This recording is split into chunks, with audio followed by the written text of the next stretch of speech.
बिस्मिल्लाहिर्रहमानिर्रहीम। मेरा ये पैगाम सियालकोट की अजीम बिजनेस कम्युनिटी और ताजर बरादरी के लिए है।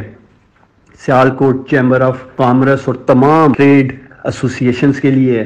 एयर सियाल, ड्राई पोर्ट और एयरपोर्ट के मेरे तमाम काबिल एहतराम डायरेक्टर्स के लिए है।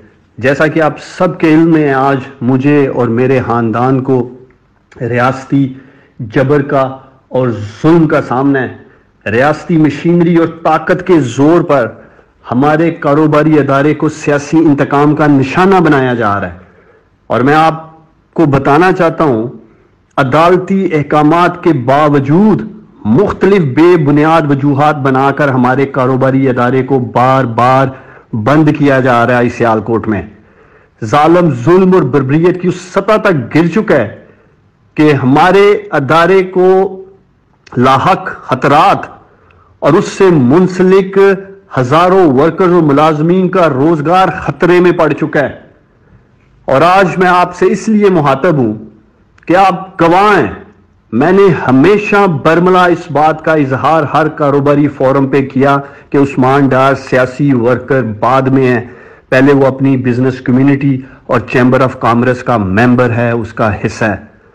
मेरे दोस्तों, मेरे बुजुर्गों, मेरे काबिल एहतराम बिजनेस कम्युनिटी और ताजर बरादरी के मेहनत कश जिन्होंने सियालकोट के लिए बेशुमार काम किया है, मैं आप सबको इसलिए आज मुहातब कर रहा हूं कि यही वजह थी कि मैंने हमेशा खुद को सियालकोट की कारोबारी बरादरी का हिस्सा समझा। यही वजह थी कि जब कोरोना पेंडेमिक में सियालकोट की तमाम फैक्ट्रीज और ताजर बरादरी की दुकानों को जबरी बंदिश का सामना था, तो उस वक्त वाहिद आपका ये भाई, आपका ये बेटा उस्मान डार ही था जो उस वक्त के डीसी सियालकोट और कमिश्नर गुजरांवाला के सामने आप सबके साथ मिलकर खड़ा हो गया था। आवाज उठाई थी उस वक्त की नाइंसाफी के साथ, और उस वक्त के वजीर आजम पाकिस्तान को खत लिखा जिस जबरी बंदिश का सामना था हमारी इंडस्ट्री को।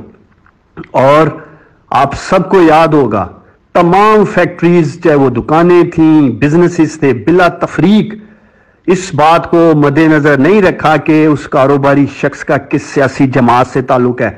सिर्फ ये देखा कि ये सियालकोट का कारोबारी है, सियालकोट का अजीम बेटा है और सियालकोट और मुल्क के लिए मेहनत कर रहा है।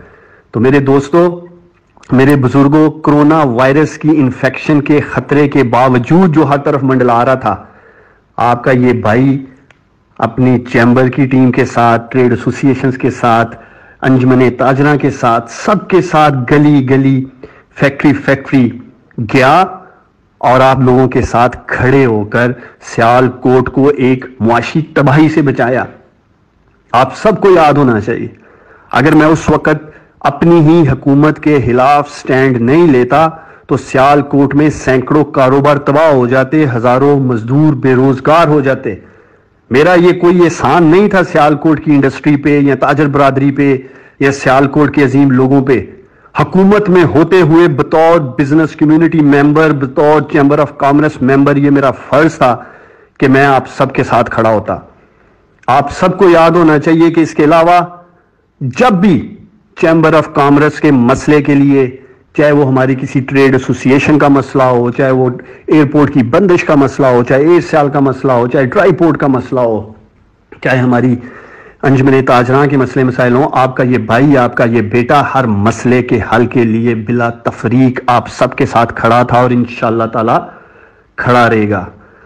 लेकिन मुझे आज फिक्र है, मेरे दोस्तों, मेरे बुजुर्गों, मुझे फिक्र आज इस बात की है कि जिस तरह से आज गैर कानूनी तौर पर ताकत के जोर पर सियालकोट में हमारे कारोबारी अदारे को बंदिश का सामना है, नाइंसाफी का सामना है, अगर इस रवायत को कायम होने दिया गया सियालकोट में, तो मुस्तकबिल में यह जुल्म और रियासती जबर आपके अपने कारोबारी अदारों तक पहुंच सकता है।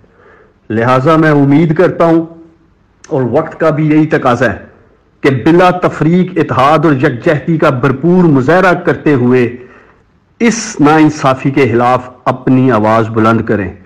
और हर बिजनेस फोरम पर, चाहे वो चैम्बर का है, चाहे वो एयरपोर्ट है, ड्राई पोर्ट है, एयर सियाल है, हमारी अंजमने ताजरा है, या मुख्तलिफ ٹریڈ ایسوسیشنز ہیں، ہر بزنس فورم پر سیالکوٹ میں ہونے والی اس ناانصافی کے خلاف میں امید کرتا ہوں کہ آپ سب اپنا احتجاج ریکارڈ کروائیں گے۔ اور آخر میں یہ اپیل کرتا ہوں، جو بھی میرا دوست، بزرگ، نوجوان میرے اس پیغام کو سن رہا ہے، اس کو زیادہ سے زیادہ شیئر کریں، میرا یہ پیغام ہر کاروباری اور تاجر تک پہنچانے میں میری مدد کریں۔ پاکستان زندہ باد، سیالکوٹ پائندہ باد۔